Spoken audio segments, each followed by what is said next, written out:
I'm Scott. I'm Russell. And I'm Leo. This is Spitball.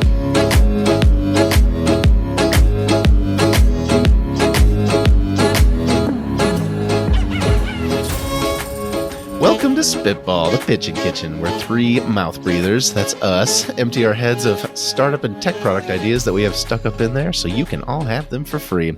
Anything we say is yours to keep. And this week we are delighted to have a good friend of all three of ours, Mr. Carl. Welcome to the show. This is going to be a lot of fun. Thanks for the invite, and I'm glad to be here. Long-time listener. Sometime in the future, I'll probably be within like the first 1% of people that joined your show as a follower. Heck yeah, you're in early days, man.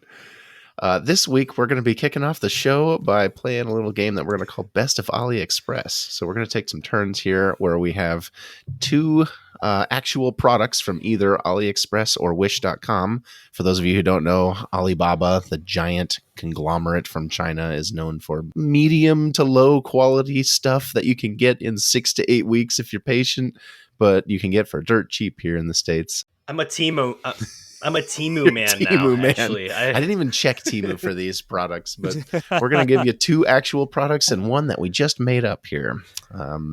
Let's start with our guest, Carl. I'm going to read 3 things for you here. You tell me which one you think is fake. Item number 1, a USB-powered whisk. This plugs directly into your computer's USB-A port and spins a whisk quickly. How quick? I'm not quite sure. Item number 2, a Lego coffee mug. This ABS plastic mug is covered with pegs and holes all along the outside that you can put compatible Lego bricks all over. Or item number 3, a fried chicken leg pillow.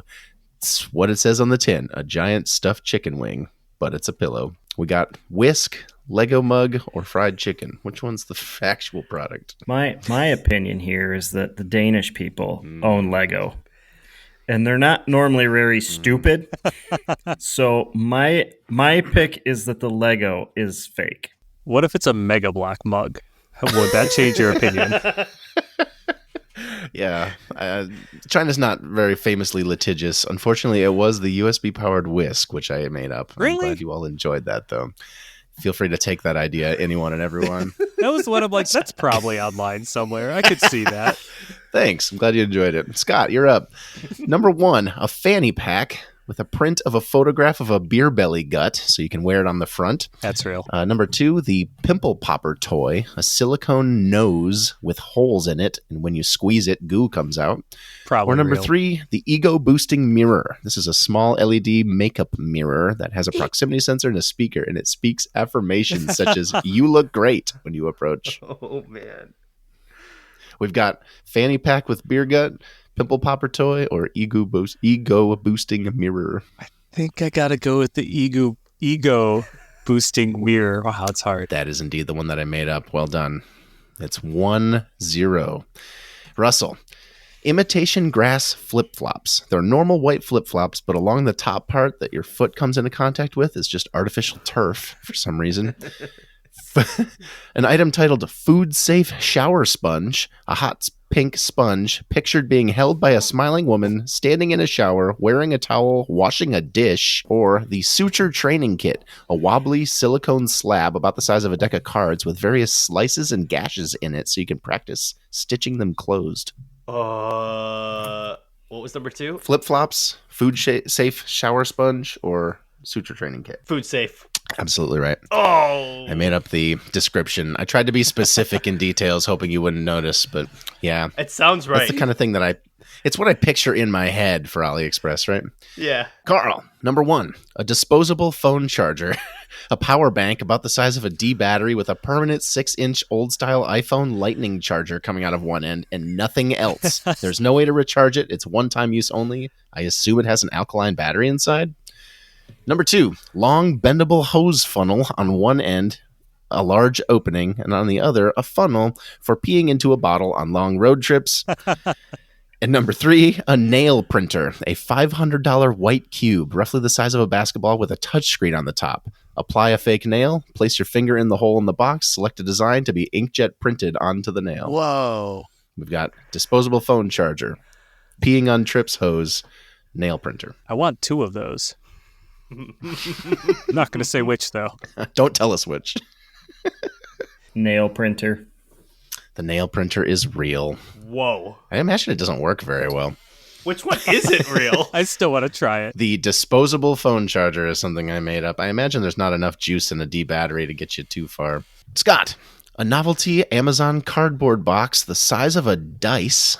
Very, very small little box that has Amazon written on the side. That's made of resin, I imagine, or something like that. Fascinating. The taste-changing cutlery set. This is a bulky fork and spoon that I found that each have a mesh compartment on the mouth end to house a Miracle Berry fruit tablet, which changes the taste of sour foods to be sweet. I don't know if you've tried those before. Or a cloth fish wallet. It's a 1 foot long carp made of cloth that unzips along the bottom and it has a print of fish guts on the inside. I don't want it to be the third one, Okay. but I think the third one's fake. And if it is, we should make it ourselves. Sorry to say, I made up the taste-changing cutlery set. Oh, man. There is a fish wallet that you could purchase for the low price of a couple bucks if you wanted it. Minimum order quantity, 10,000. Dude, That was on wish.com. Miracle Fruit's an untapped, like, Yeah, there's got to be some product in there, right? they gotta make that. Russell, a metal Zippo-shaped device with 2 lasers that says you put it in your mouth to, quote, cure ulcers and throat.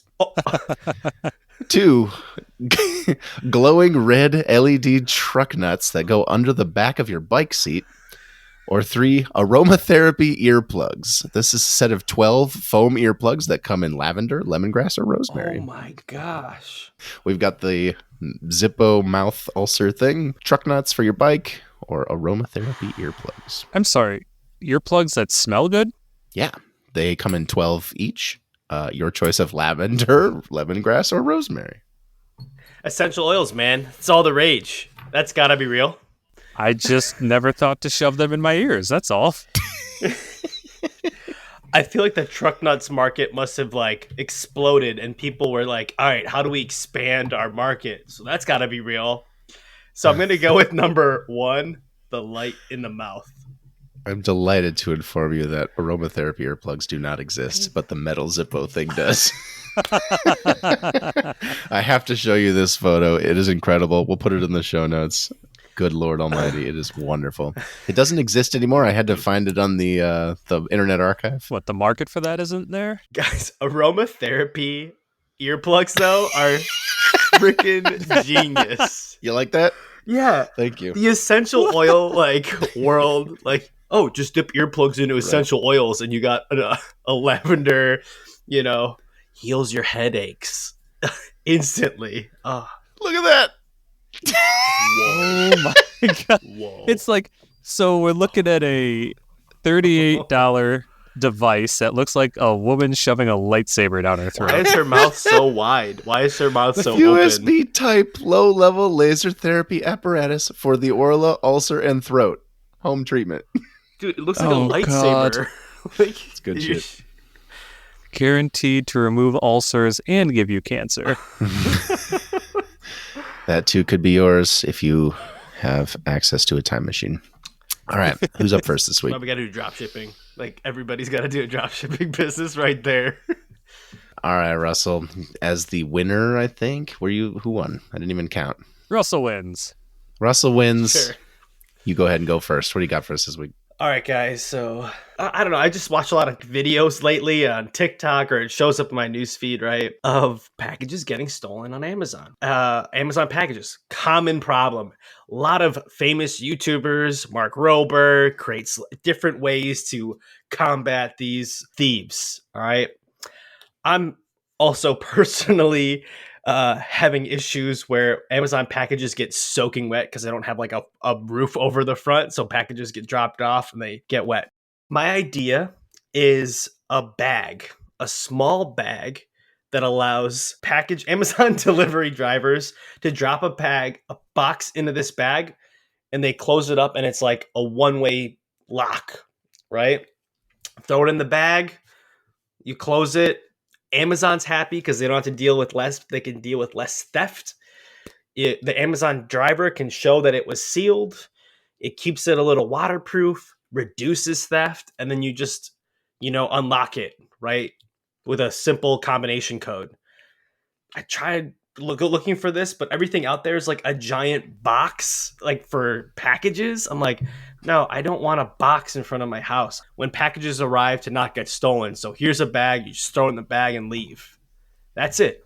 Simple. That's so simple. Because you're right. I've looked myself for like, those giant chests or whatever that the Amazon delivery driver can put them in. And they're huge. They're ugly. My wife would kill me if we had one of those on our front porch anywhere. Yeah. That's a really good idea. Is the bag attached to your house somehow? Yeah, like a bike lock. I think like you just straight up bike lock it.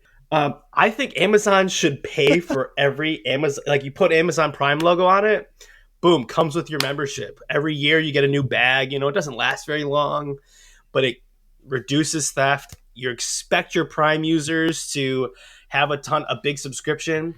Hell, Walmart.com is going after Amazon. Walmart, you give out those bags, they become the household staple, right? Or something. We're different. We're all about security, something like that. I love this too, because your exit strategy, one, you could just sell these as is on Amazon or wherever. But two, your exit strategy could be, hey, I got the manufacturing and everything set up. I'm just going to sell this whole thing to Amazon. Maybe they'll buy 10,000. Yeah, I got to file a provisional patent before this one goes live because...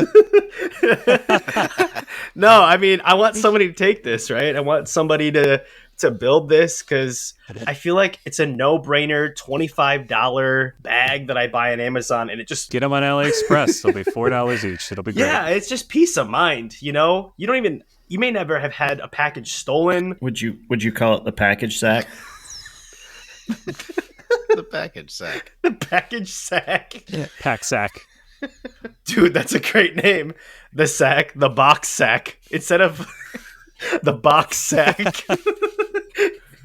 Nothing round goes in here. Oh man, we need some women on this show. Yeah.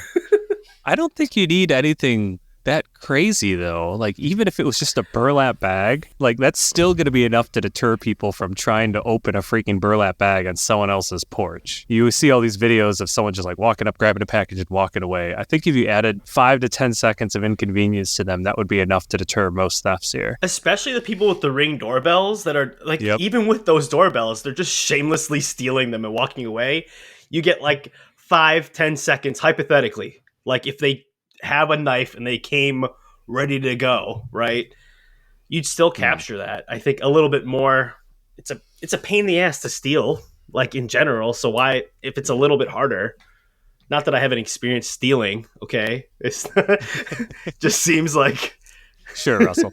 Nothing like that exists outside of those boxes, right? You get this, it's like a ugly ass box that you can't steal. I'm picturing kind of like what those big zipper cooler bag type things. But can you elaborate on how you imagine this being a one-way thing? Yeah. How does it like lock so that they can't reopen it or someone can't walk away with your whole bag? Okay. I've thought a little bit about this, but you have one end that's locks and the other end that's a one-way, I don't know, zip tie, we'll say, like a zip tie, okay? One end's a zip tie, one end's a lock, and so it's always locked. The delivery driver comes in, pulls it, the zip tie is one way, and the only way to open it is through, you cut it. Then you replace the zip tie with like some engineer will come up with a reusable zip tie. That's a true MVP right there. We're just going to put a zip tie on this burlap sack.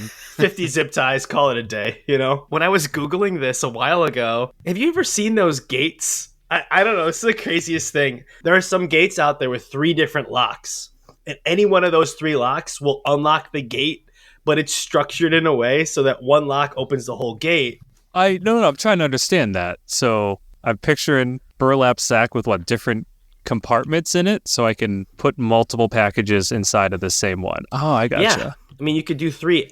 Dude, here's another thing. You know what's a pain in the ass? When I have to sign for something, man. Can I just leave the signature on the bag, let's say, and now Amazon knows, all right, I'm going to drop this off in the security bag, so now I don't have to worry about a signature as much. Reduce that whole cost that happens in the logistics system, Because the point of the signature is you accepting, yes, I got it. Yes, it's not damaged and all that. So you're saying if you had this as an extra level of guarantee, you would feel less like you needed one. Right. It's both for the shipper and for the receiver because it's an inconvenience for everybody, right? Including Mhm. the logistics person, right? It's like, all right, the signature part's the worst part for everybody. I have to be home all day to wait for this damn package. With Box Sack, you don't have to worry about that. Package sack. Package sack. At the very least, get the branding for this down before this episode airs. Pack sack. Get Pack a sack. little brand, yeah. What's stopping me from this? From me making this? It's such an easy path to market too. Right. It's just Amazon theft. Every Ring video about a package thief, you're just like, oh, get the box sack. I love that word now. It's gonna catch on. Wonder how much every year Amazon loses in having to ship things twice. Package theft. If you can get the costs for your whole project just below that, right? That's your target price. Oh yeah. You can manufacture them for cheaper than what it costs them, then they're coming out ahead and you've got a pitch. Yep. Stupid easy. I just gotta find it on AliExpress. My question is, would you tie a cable to it with a giant retracting motor and then allow enough slack so that someone can steal it, run halfway across your yard, lock that sucker down, and suck it right back to the house? Hell yeah. That's great. Big old steel cable. I don't even think you need the retracting motor. I just want to see them run away with it. Or like a bungee cable, but something thick so they kind of get snapped back. That's fun. Get to the end of the rope and fall down. Pack sack snap. I think it needs a rebrand if it's got some sort of like prank element to it. That's great. That's the add-on. That's the add-on. I think I would have more fun watching people get the thing yanked out of their hands and watching their reaction than I would the glitter bomb.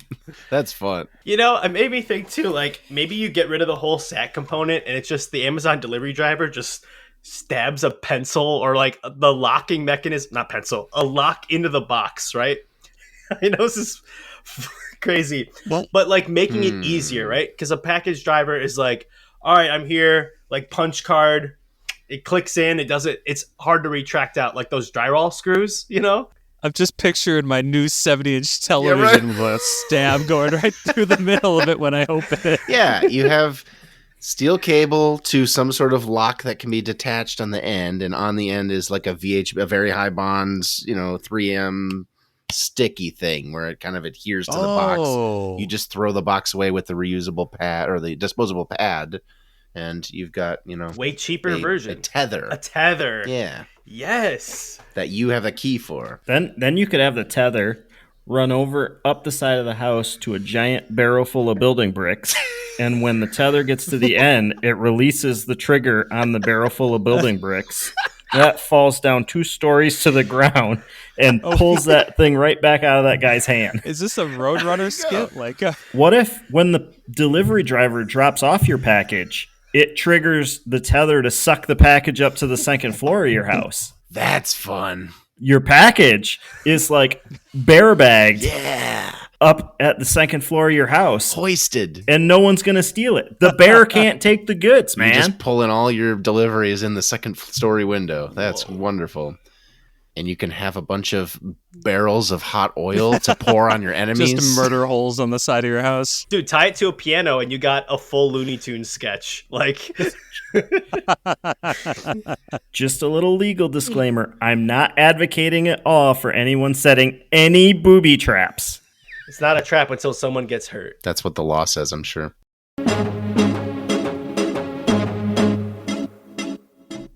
Alrighty, Scotty B, let's see what you got this week.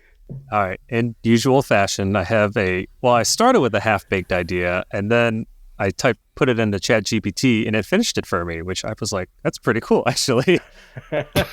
So Excellent. Every year I go to a fish camp out in the middle of nowhere, Quebec. And it's just with a bunch of old guys who have been doing this for decades.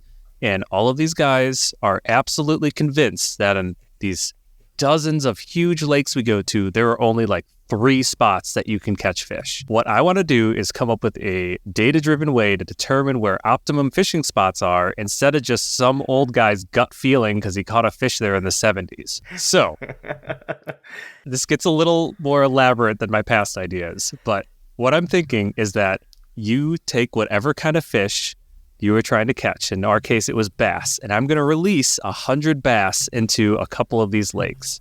And then I'm going to track the position of each of these bass and see where they go, where they hang out, what they're doing during certain times of day, what they're doing at different barometer readings, and just get a heat map of the lake doing that. So I can come back and be like, this is the actual spot where we should be fishing, not this spot just because you saw a log there once. So that's where I got stuck. Like, this is great in concept. How the hell do you execute this? Like, you can't put little GPS tags on fish. I just couldn't think of a good way to triangulate them. So I put all this idea into ChatGPT, and it instantly came up with, use a little sonar tablet. I'm like, what the hell is that? And apparently it's a little thing that researchers use where it'll just constantly emit, like every 5-10 seconds, a ping, like a submarine. And I put a different one in for each fish at a different frequency. And then at the same time, I put little receivers at different points around the lake, at least 3, maybe 4. And from these, each of these fish are emitting these little sonar pings. As long as I have the data from all 4 collection stations, I can tell exactly where each fish is at any point. So this is kind of where it gets crazy. Let's just, I don't know, do this to a couple of different lakes in different areas, create these heat maps and figure out the types of spot that fish actually want to go to. And then that's kind of where I got lost. Do we, sell the data? Or if there's one particular lake, we will offer a service that you can come in and map the lake of whatever kind of fish you want. It is a huge technological challenge, but my God, it sounds so much fun. How much data do you need, I guess, is the real question. Like a week? Yeah, a week or two's worth should be plenty at this point. These fish aren't just going to sit in one spot, because they're going to get eaten by something bigger than them. They're going to actually go to where they want to go. What are the receivers like? Like, do you have to have like a lot of receivers? I don't think you would need that many just to triangulate something. I mean, you need at least 3, but if you have a weird corner or shape of the lake where it bends around like an oxbow, you'd probably need one at the end of each of those. Okay, if I were to do this MVP style, I would literally just throw a bunch of bobbers on a bunch of those fish, and you'd literally just watch the bobbers. And you just look around the lake for the glowing orange bobbers. Yep, or glow in the dark. Who needs hardware? I got bobbers and a glow stick. We're just going to follow them. That's right. And then you're just like, oh, a lot of glow sticks landed over there, you know? Or all the bobbers, right? You just like drive around the lake afterwards and you're like, where did all these bobbers land? You know, you can have them dissolve, okay? Keep it eco-friendly. Have the hook in the fish dissolve after a certain amount of time. And then it's super low cost, Scott. You solved your problem. No, I want the complex hardware solution.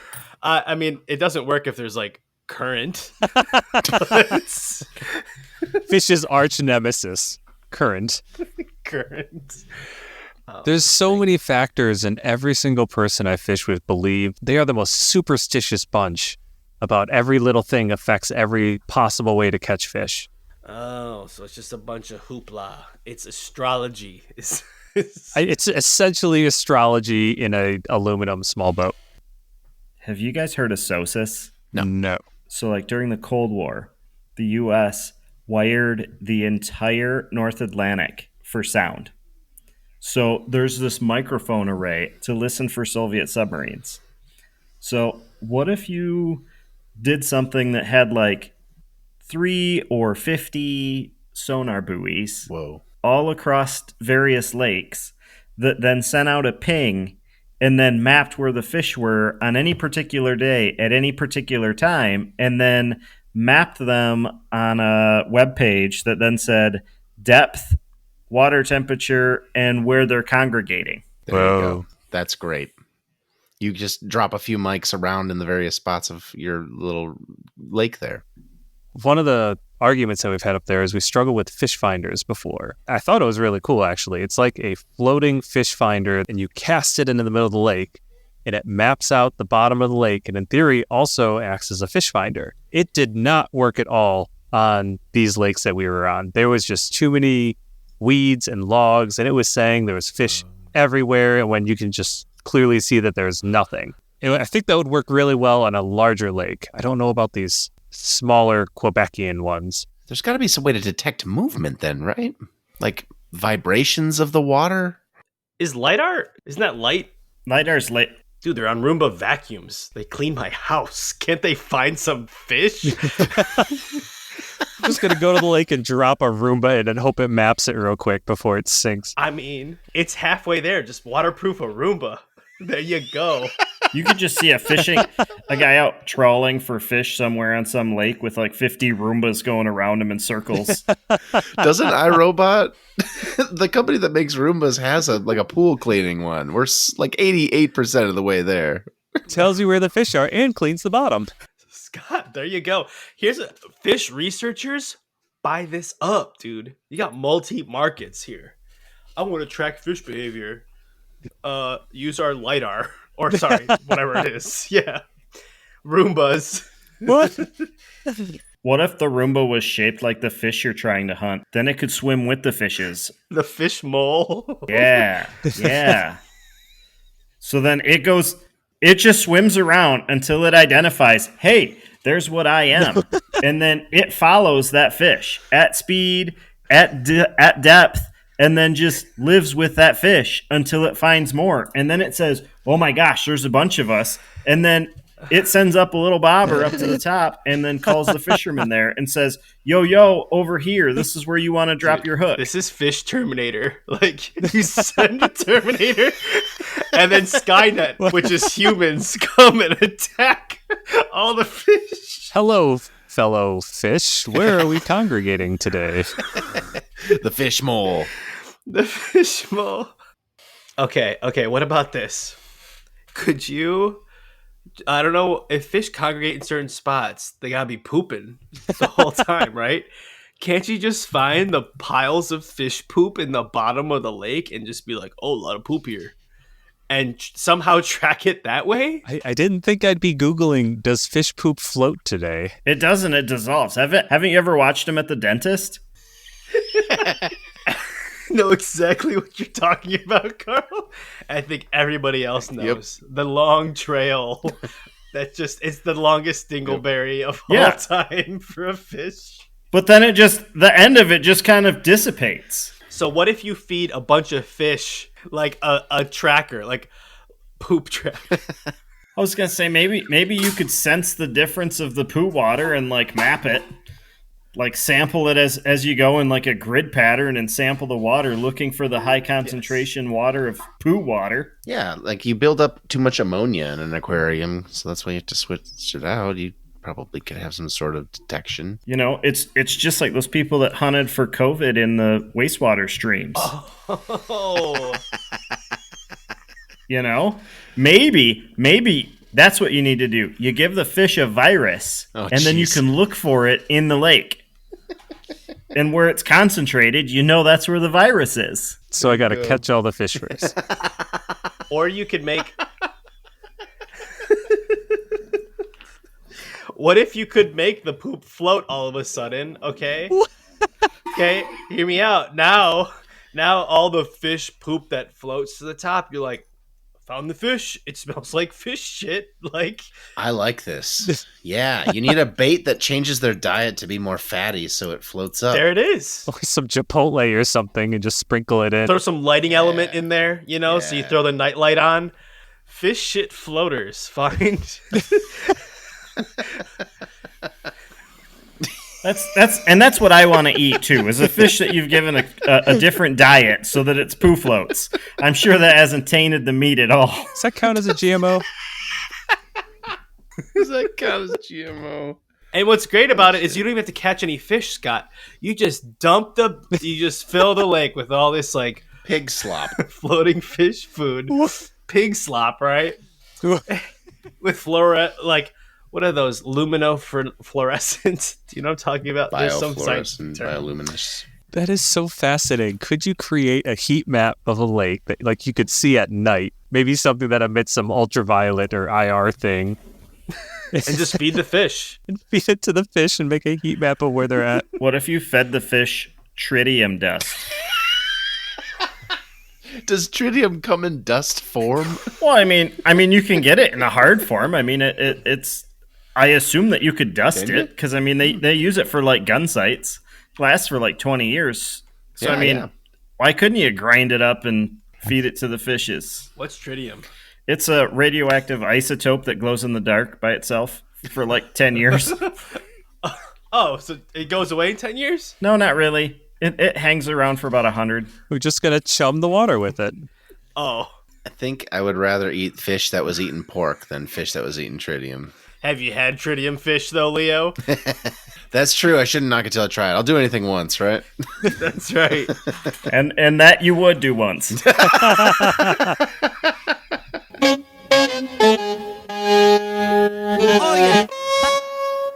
All right, Leo. What do you got? Okay. So, we missed out on the era of CB radio and its popularity. I think it's peaked. It's come and gone. It still has a niche with some truck drivers, but it isn't popular, and I want to bring it back. So, what would a CB radio in the year of our Lord 2023 even look like? I'm glad you asked. I think we should have a on-off switch in every cabin of every car that can either be retrofit or built in, always on microphone. You're not clicking on and off. This is just a conversational chat room that you have that is ambiently with every other car in your near proximity, say a few car lengths, maybe even a little more. I don't know, a few hundred feet, that you are always hearing what they're doing. They're always hearing what you're doing. You just can have a conversation and choose to participate or not. But someone cuts you off, yell into the ether, see if they have their radio on. You want to thank someone for letting you merge? Just yell. Maybe they'll have theirs on and you can say thanks. I feel like it's hard to communicate with other cars. You do the wave, you do the like honk briefly to say I'm mad at what you did, but there's got to be a better way to communicate, right? And CB radio built a whole culture around itself of like slang and interesting cultural things that have been lost to time. The way that memes travel, I feel like this could happen IRL, where you have like local slang, you have ongoing something to do other than listen to podcasts and be by yourself. Ham radio tries to be this a little bit, but it's too niche. I think that it's got to be something that's easy to access, and CB would be it, right? You just have those existing frequencies. Don't worry about clicking on and off and fumbling with stuff. Just build it in. Either I'm participating or I'm listening to the radio. That's dope. I think like when a traffic accident happens, or like when you're stuck in traffic, like everybody's like, what happened? What happened? And you could literally, because the distance thing, like I bet you could like a game of telephone. Sure. What's going on? Guy 10 cars ahead of me said this. Pass it on. Totally. I think it would get people off their phones more too. Oh, true. People are fumbling with Waze or whatever, trying to figure out what's going on with this traffic accident. Oh, the cop detection would be amazing. Right. Cop ahead. Yeah. Dude, and truckers would love it. Truckers would be using it like, if they're using it already, I feel like that's their jam, right? You're just talking, well, maybe that's also partly the problem, is you're talking to truckers half the time. I don't know. Thank you, truckers, for listening. But if you're listening to this right now and you're in your car, isn't there some car that you've seen in the last few minutes that you think, like, that must be an interesting person? What a weird vanity plate. Why do they have a sticker on their window for the whatever flag? Wouldn't it be fun to just, like, have those fleeting moments? I don't know. There's always the bad egg who has road rage problems, but I feel like it'd be fun to, like... You can just, like, turn them off, though. And be like, if some guy's yelling at you, be like, I don't need to listen to you right now. And then it's just back to old school road rage. If it's, you could turn yours off, or if it's a digital thing, we could have a block system where everyone's on a slightly different thing. Yeah, you just say, you know what, that one car, you've got your list of 7 license plates that are all around you right now, and you tap on one or something to just take them off. Oh, we could have rating systems for different ones. Thanks for letting me in. 5 out of 5. That was a poor merge. 3 out of 5. But you know what's funny, Leo? I've thought about, as I've sat in traffic, like how I would communicate with people. And I was like, maybe you but these are ideas that suck, like an LED strip in the back of your car that gives thumbs up or thank you or whatever. Or that exists, yeah. It does? Someone has a little like circle LED that makes smiley faces or frowny faces and that you can press, but it's not the same, right? It's one directional. A little cringy. Yeah. Okay. Another thing too, I think this is actually crazy, but don't cars need to, like, self-driving cars would communicate to each other, right? Like, that's a thing. Could you use that to, like, have cars talk to each other and prevent accidents? Yeah, that's part of the plan. That they're able to communicate state of light up ahead and plan their speed accordingly. And If you get self-driving cars down to the millisecond, you don't have to have stoplights at all because they can thread in between each other. Dude, also this would make an amazing rom-com movie. You just are like always on the highway, lady on the radio, you know?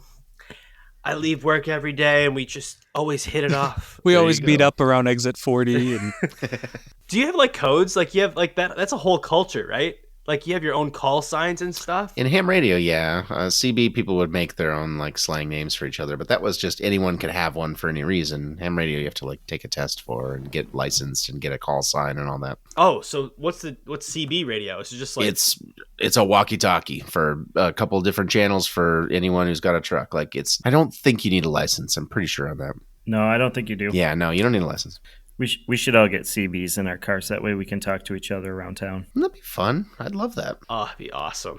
So is that like what all walkie-talkies use? So like Scott has like a walkie-talkie, right? Like that's all CB radio? Totally different, yeah. All right, how do you? Yeah, so we got to make a rom-com movie in order for this to catch on because I feel like it's just like it's the adoption of it, right? Because this already exists. Just everybody go buy a walkie-talkie, right? And Sure. sit on channel 8, and that's it. That's the walkie-talkie's pre-built, right? How do you? I think it'd just be like a device you press in your car. I'm almost picturing like it's integrated into Android Auto or something, where it's just, hey, it's just another app I can select on here, and here's who's close to me. And like Leo said, I could block this guy or mute this guy or say, hey, I'm free to talk right now. There's something charming about it being an actual radio signal coming and going, but really this could be modernized over the internet, and you have like, I define my range. I want to hear the chatter all over the region versus just in my local area. You could do it over an app, but then you just have to have good constant cell phone service, which is tricky. I like it. I really like it where it's local to your car. Just like, I got 100 yards in every direction. CB radio goes 5 miles. Dude, this is like Omegle, but in your car. Yeah. Seriously, though. Chat roulette. Yeah. Car roulette. The application for this would be really easy in my new pickup What's that? because it's connected to the internet, and you can just download apps. So you could just put a new audio app in the truck and download it right to the touchscreen in the pickup, and it would know its GPS coordinates and have access to the microphone and speakers and be ready to roll. How soon until people start advertising across it? Day one, dude. Unskippable 30-second ads before you can start your car. Well, I was just thinking of some guy who's just blasting. Like it's the next level of bumper sticker advertising. Right. The abuse vector is pretty high if everyone's got one of these to start blaring their Rickroll at maximum dB. Yeah. On overpasses too, you just hang your radio on repeat, just like Yeah. That's why this blocking feature is kind of a necessity, I think. I could see it being very useful during an election year. Oh, jeez. Oh, man. Yeah. anytime. Anytime. Ham radio has a bad rep for being old crotchety guys' vent for political opinions or what their radio sounds like or the weather. 3 things. So we have to figure out culturally how we make this something that's enjoyable. I would very much enjoy that if I had that in my car, especially on long trips. Dude, this would be okay. Like this could be like a geocaching thing. I'm wondering. Like, okay, kind of like you go around town and you listen to audio messages, kind of like how you go find geocaches. I don't know. You could play on that a little bit. So Gamify it. yeah, something like that. Like, oh, I'm gonna leave a. Well, I don't know if that's I'm sure there's a way to do it where you have little devices that repeat a message and turn it into a feature, right? Turn the spam into the culture itself. Like numbers stations. Have you heard of those? No. Oh, Scott, you'd like this especially. This is a thing you know about, right, Carl? The number Oh, yeah. stations, the radio. There's radio frequencies that people have observed saying random numbers at consistent times throughout days, weeks, months, and they assume that it's for spies who are abroad to listen into to know that their orders are. But there's all over the East Coast especially, you can tune your radio to certain frequencies and just hear these mysterious numbers that nobody knows where they're coming from. What? That's terrifying. Yeah, that's a good Wikipedia rabbit hole for you listeners if you want to take an afternoon and just sort of check starting at number stations and ending up, somewhere in the Cold War listening to Carl's underwater sonar system. Is it a person talking into the microphone, or is it like robot? Yeah. Whoa. 12, 7, 88, 3. Yeah. What? Whoa. I don't Yeah. like that that's a thing. I don't like knowing that. I don't know if they're still a thing. It'd probably be pretty easy for someone to track them down in this year, but they were a thing for many decades. Use the triangulating fish finder. You could find them no problem. There you go.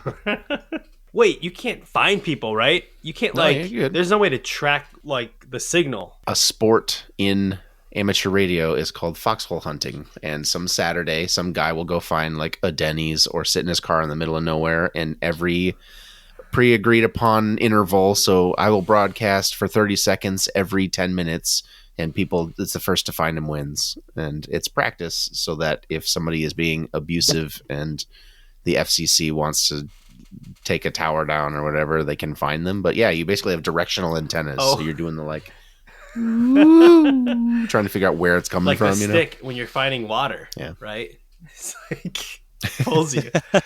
It's like a compass kind of, but a compass that you can only look at for a few seconds every couple minutes. And so you try to figure out where they are, So yes, you can track them, but kind of on a 2-dimensional plane. Why do you ask? I was just curious. Yeah. Because I want to find these number people.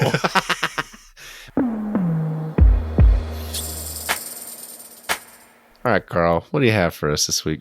All right. So, not this past summer, but the previous summer, my wife and I decided to plant an orchard. So, we bought 2 apple trees and 2 peach trees.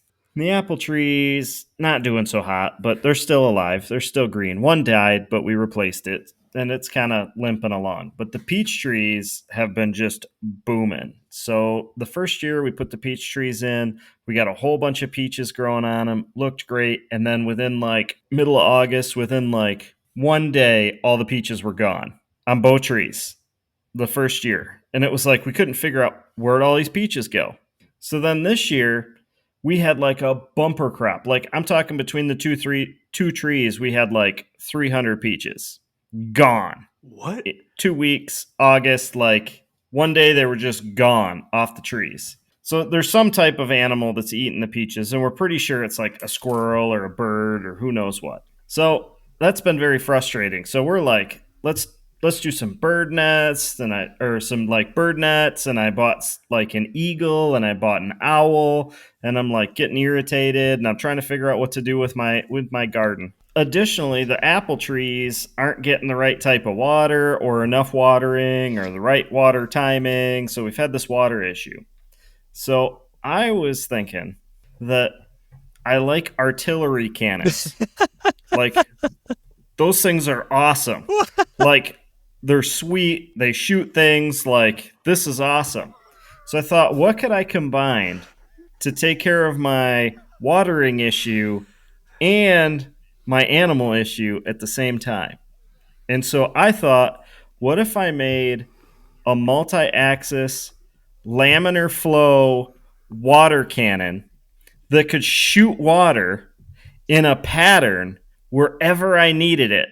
And I'd be able to like set up auxiliary cameras around my garden that when it sensed movement of like a squirrel, it would call in an artillery strike from my automated water cannon to blast the squirrel. Hell yeah. And then it would also like during the day when it's just sitting there, it'd say, oh yeah, we need to distribute like 4.5 gallons to this tree area and 4.5 gallons to this tree. And so it would sit there and just, rapid fire, right. Carpet bomb this tree and then that tree. And then it would carpet bomb my cornrows. And then it would carpet bomb my raspberry bush and my blueberry bush and in those specific areas. So I'm not wasting all that water on grass that no one cares about. I'm putting it on the plant where I need it, but then also pestering the animals that come, not killing them, not harming them, just anytime an animal shows up, I'm just calling in an artillery strike to just barrage that sucker with water. And I'm thinking that, a laminar flow cannon that shoots water at high pressure over a long distance, might even be able to be like set up in the middle of my backyard and water my entire lawn. So it sits there and just runs, 24/7 or 8 hours a day or whatever it is. But it's also on guard for my garden. This rules. Dogs are going to love this. PETA's going to love this. I'm not hurting the animals. That's right. You're watering them. So growing up, we had hostas all along our house, like a huge row of them, unfathomable amount of hostas. And without fail, deer would come in the season and eat them. And my dad tried sound devices. My dad tried all kinds of stuff until finally we had a motion detecting sprinkler. Whoa. And it was an instant fix. Squirrels would get, or a deer, excuse me, would get near it. It would just tick, tick, tick, tick, tick, tick, tick, tick, brrr, and then be done. And they wouldn't go anywhere near it. Not even afraid. They were just afraid of the sound and the movement, not even like getting blasted. Maybe they got hit a little bit or something, but there were perfect circles of protection. And right outside the range of where this thing would trigger, they would be all eaten, right? Whoa. It's exactly what you're talking about, but not automated. I love this. I can tell you from experience that it would work beautifully. I just want to feed 10,000 pictures of squirrels and rabbits into a AI bot and have it a camera system with a triple axis be able to recognize them and pinpoint the exact XYZ of this guy with a camera. With a camera, so you can watch the fun. Of course. And record it and make a highlight reel. Nice. Maybe you have like one camera mounted on the artillery piece that's like zone control, and like, because you're going to have the hose run to this thing, you're going to have probably a high pressure pump, you're probably going to have a little bit of power, so it's going to be a pretty fixed unit in my brain. You might need a camera in a different position to like look from a different angle that then also coordinates and triangulates. So then you'd need some calibrating shots to call in like, okay, we're going to coordinate where this is, and then it can fire for effect, bring a water artillery round in and land it right where they need it. Be the kids' summer fun. Yeah. Put it on fun sprinkler mode, Whoa. and it's like raining in little spots and stuff. You make games out of it. Teach it to target small children. This will be perfect. That would be so fun. This would actually be a lot of fun growing up. I think that's the bigger market, Carl. Screw all that stuff. Like, you turn this into like, this is an adult Automated super soaker turret. Right. Oh, it could have all the modes. It could have a child play mode where it goes out and just goes crazy. It could have regular sprinkler mode where it runs around and just does the, and sprays in a big giant arc on the grass. Or it could have, precision strike mode. Don't you dare eat my rose bushes. Or a joystick mode that you're manually controlling for fun. Oh, absolutely. That's so You could have like a video game controller and some POV goggles with a targeting patch on it, and you could sit there and intercept it and shoot the squirrels if you wanted to, with water, of course. I'm only talking about water. Yeah, that's but, amazing. It would be so much fun. And then if a precision strike is called in, you could have it automatically save the clips and then automatically snip the video so that you have the replay reel so that you can enjoy it and upload it to YouTube. Yes. Dude, Super Soaker is gonna, if you like turn this into a Super Soaker toy, boom. Like, do the laminar flow thing, right? For, the other market, but you sell this game concept as Super Soaker, boom, you got a market. Oh, no, I'm picturing like a target or something on it, and kids got to sneak up on this turret and try to hit the target with their own water in order to shut it down or something long enough for them to, I don't know, capture the flag or whatnot. You just got to get past this thing. A capture the flag mode on it would be pretty sweet. It's like spy mode, right? Like, I'm a secret agent trying to capture the flag. There's nothing crazy about this, too. Like, all the technology for this is there. It's just putting it together. Mm-hmm. That's why I picked that as my idea. Like, what's the MVP, right? So, like, is it hard to do these, like, giant-ass pumps? Do you have to, like, have a big pump to, like, shoot water that hard and fast? That's a great question. How hard is it to lob a artillery amount of water across a yard? Water's pretty heavy. Well, I looked into that, and the trick is really to get the laminar flow, because then you can send a packet. But you're limited by the surface tension of the water, because as the velocity goes up, and you get this packet of water going. If it's bigger than a regular rain droplet, which rain droplets are the size rain droplets are because of some actual physics constraints. And so what will happen is if you send something, say, the size of your thumb, it will dissipate into at a certain velocity, and with not enough surface tension, it will separate and disintegrate into, the corresponding drops that would be a droplet size. And so then your targeting accuracy starts to go down and your velocity starts to go down because you have more drag, and then you have a larger amount of droplets that are going to dissipate from your normal, grouping. And so that's kind of an important... So it's a shotgun, yeah, is what you're saying. So then it ends up being a shotgun. Could we have some variation of this that self-fills biodegradable water balloons and just lobs them across the yard? You won't have to deal with that. And there is your artillery strike, is water balloons coming from seemingly nowhere from the sky. A trebuchet. Essentially a automated trebuchet. Oh, that's great. I just want to build that. Biodegradable. Is it? Yeah. You're right, though. It's all physics if you know the exact weight of the projectile. What if you didn't care so much about precision accuracy and you did the trebuchet, but just it's like a 5-gallon bucket's worth of water that gets lobbed? Would you get enough of a spray, Well, you don't want to knock the peaches off the tree. All right. That's true. That's the original goal here. Or snap a bird's neck, You could use it to harvest the peaches. It'll be great. What about the angle? What if you just had a high arc? Like literally create rain on your lawn, though. What if you did the 5-gallon bucket, but you lob it so high in the air, the spray, right, just covers the whole lawn. Bucket after bucket after bucket. I don't know how long that's going to take, but... The laminar flow thing is great.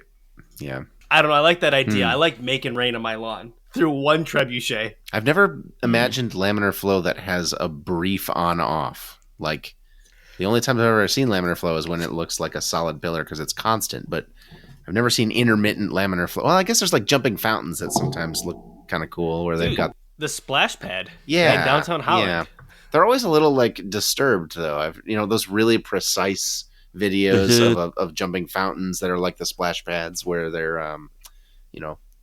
intermittently on, off. You could get something really cool going there when you scale it up. That would be cool. That sounds like a fun and very hard to pull off hardware project. Very cool. Dude, you could sell add-ons like additional barrels. You could do I have a quad barrel sprinkler. Really. It would be sweet if it was a quad barrel and then the barrels kind of came back and forth like one of those Bofors that they had in World War II. Anti-aircraft gun. Yeah, there you go. I was picturing 4 barrels, but they're all along the roof in different spots. So you have this sort of raining terror of different angles and stuff of various blobs of water from all sides overwhelming the enemy. Enemy squirrels. Maybe that's how you make the valves work. You move the barrels and slide them in and out. So it's like the Bofors, but the sliding in and out is where it takes a new slug of water and admits it into the barrel. A slug of water is excellent. Shoot a water slug with a compressed air backup and just... all day, all night. Turn off the artillery, honey. It's hard to do that quiet, I bet. Air compressor running all night. Yes. It's just knob in the backyard for these poor squirrels. You could design it like a minigun, like a Gatling gun, like one of the... Oh my God. Spins? Yeah. Oh, sure. Okay, why isn't Super Soaker all over this stuff? We need adult water guns or water turret systems. This is our generation growing up. We need this version in our lives. My roommate in college modified a Nerf gun to where it was really painful levels of speed. It would leave welts. They need that scene, but for Super Soaker. That probably exists, right? Where you have stainless steel canisters instead of plastic shit. Have you seen the Phalanx gun that they put on U.S. warships that intercept missiles that are inbound towards a U.S. warship? Yeah. And those are that's 75 rounds a second. Something like that with water. That's what I want in my backyard for the squirrels. That sounds fun. Identify target, aim, targeting solution, and then just and squirrels not eating my peaches. Incredible. Well, thank you very much for listening. We hope you enjoyed yourself. And thank you, Carl, for your wonderful contributions to this show. We are very excited to have you back sometime soon. Sound good? Sounds good. You're welcome. Thanks for having me. Wonderful. Our website is spitball.show. Please email us if you have ideas of your own, things that this spurred in you, feedback, comments. We'd love to hear from you. It's podcast@spitball.show. And that's also how you can follow us on the Fediverse, such as Mastodon, if you just put in podcast@spitball.show. And our subreddit is r/spitballshow. Our intro-outro music is Swingers by Bonkers Beat Club. Please, if you wouldn't mind, you're listening on a podcast app, pull over, take your phone out of your pocket, whatever you're doing, leave us a 5-star review, hit that add or subscribe button next to our name, and wherever you have this show, please give us a rating. It'll help other people find it. A new episode is coming out soon. We will see you then.